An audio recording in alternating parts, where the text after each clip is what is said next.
আসসালামু আলাইকুম। একটা গুরুত্বপূর্ণ খবর এসছে। সেটির লেখক হচ্ছে ইলকার সেজার। তিনি তার মতামত সংক্রান্ত একটা রিপোর্টিং কিছু তথ্য দিয়ে একটি লেখা লিখেছেন। যেখানে বলা হচ্ছে যে ইরান ইসরায়েল সংঘাত এরদোয়ানের কপাল খুলে দিতে পারে। আপনারা জানেন যে সাম্প্রতিক সময় এরদোয়ানের জনপ্রিয়তা কিন্তু যথেষ্ট ভাটা পড়েছে। কিন্তু ইরান ইসরায়েল সংঘাত এরদোয়ানের কপাল খুলে দিতে পারে এমন জল্পনা কল্পনা চলছে রাজনৈতিক অঙ্গনে বা বিশ্ব রাজনীতিতে। কেন? এর মূল কারণ হলো যে ইরানকে মুসলিম বিশ্বের একটা খুবই স্থিতিশীল একটি শক্তিশালী দেশ ধরে নেওয়া হতো, কিন্তু সেই ইরানের উপর বিশাল আঘাত হেনেছে ইসরায়েল।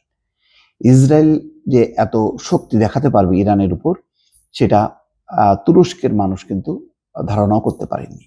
তুরস্কের জনগণ ভাবত যে ইরান যথেষ্ট পরিমাণ শক্তিশালী এবং খুব স্থিতিশীল, এবং ইরানের যে ইতিহাস, ঐতিহ্য, সংস্কৃতি আছে তাতে এক ধরনের ইরানের উপর বা ইরানের যে রাজনৈতিক ব্যবস্থা তার উপর তুরস্কের মানুষের একটা নির্ভরশীলতা ছিল।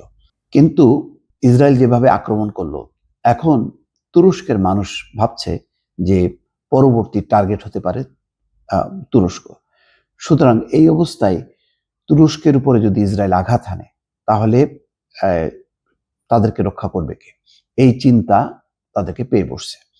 এই প্রেক্ষিতে তারা মনে করে যে এই পরিস্থিতিতে একমাত্র এরদোয়ানই আসল নেতা বা আসল ব্যক্তি, যার উপর নির্ভর করা যায় এবং যিনি শক্তভাবে প্রতিরোধ গড়তে তুলতে পারে, আভ্যন্তরীণভাবে মানুষকে ঐক্যবদ্ধ করতে পারে এবং আন্তর্জাতিক অঙ্গনেও তার একটা বিশাল প্রভাব আছে।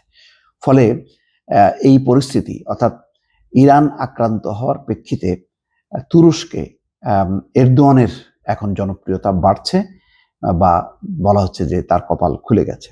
ইসরায়েল শুধু ইরানের উপর আক্রমণই করেনি, এটি ছিল ইহুদি রাষ্ট্রটির বড় সামরিক শক্তির প্রদর্শন। কিন্তু ইরানের উপর হামলার ইসরায়েলের সেই সামরিক শক্তি প্রদর্শন তুরস্কের নাগরিকদের হতচকিত করে। পশ্চিমা নিষেধাজ্ঞায় জর্জরিত এবং দরিদ্র হলেও ইরান তুর্কিদের কাছে একটি স্থিতিশীল দেশ।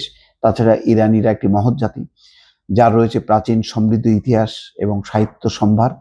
তুর্কিরা ইরানিদের বিরুদ্ধে পশ্চিমা আধিপত্যের প্রতিরোধ এবং নিজেদের ধর্মীয় নেতৃত্বের উপর আস্থার প্রতি সম্মান করে। ইরাক বা লেবাননের উপর হামলার তুলনায় ইরানের উপর হামলার ঘটনা তুরস্কে বিভিন্নভাবে প্রতিক্রিয়া হয়।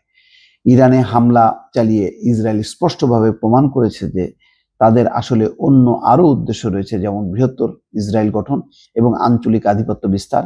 ফলে তুরস্কের নাগরিকরা বিশ্বাস করতে শুরু করেছে যে সেখানে তুরস্ক হতে পারে ইসরায়েলের পরবর্তী টার্গেট, অর্থাৎ পরবর্তী টার্গেট হবে ইরানের পর তুরস্ক। ইরানে হামলার পর তুর্কিদের রাজনৈতিক মতাদর্শ নির্বিশেষে সবার প্রথম এবং প্রধান উদ্বেগ তৈরি করেছে তুরস্কের নিজস্ব প্রতিরক্ষা ব্যবস্থার বর্তমান অবস্থা নিয়ে। তুরস্কের ক্ষেপণাস্ত্র কর্মসূচির কি অবস্থা?